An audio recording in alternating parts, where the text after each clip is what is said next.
and you would know this from being a anaesthetist as well as being a cave diver, how important the use of your mind is. Like knowing that now, what do you think about how we as people use our mind in situations of panic or just day to day?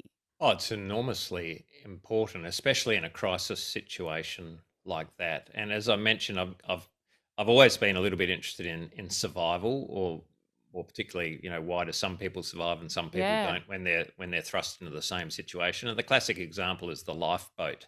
Your ship goes down and there's 10 of you in a lifeboat. They say that you can pretty much tell within the first hour which people will survive at least the longest. I mean, no one can live without food and drink forever, but there will be people who designate themselves as survivors by their early actions, and that means taking active stock of their situation rather than curling up in the corner and woe is me and waiting for rescue.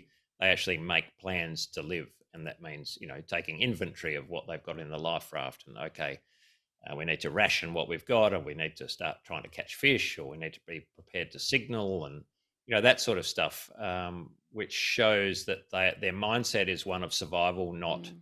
of victim. And I think that's the key. I think there's also something in it. It just reminds me of Holocaust survivor who's passed now, Viktor Frankl, and he spoke about having hope and how the same in those death camps there were people that had that hope and that will to live, and then others who had given up hope. And I think that is also such an important thing, like having that will, having, it sounds so cliche, but even just having those positive thoughts as hard as they are, but that leads to hope, which gets people through.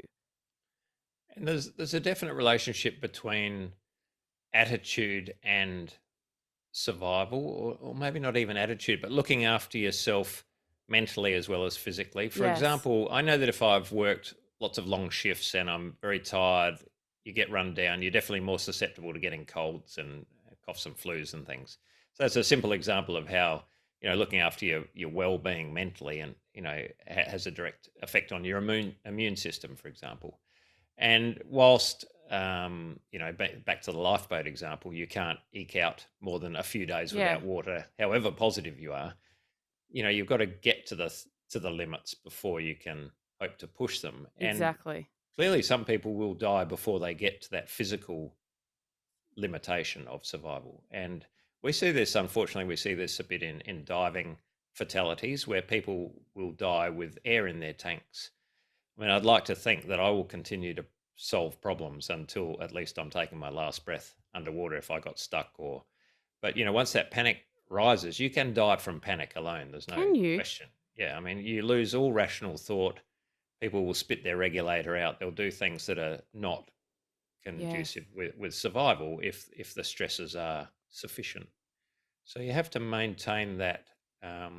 Everyone will panic in the end. The moment you start breathing water, you're going to start to panic. No one's immune to that, I'm sure. But what I think you can do by being well trained and highly experienced, for example, in cave diving, is you can stave off panic until the very last moment. And while there's life, literally, there's hope.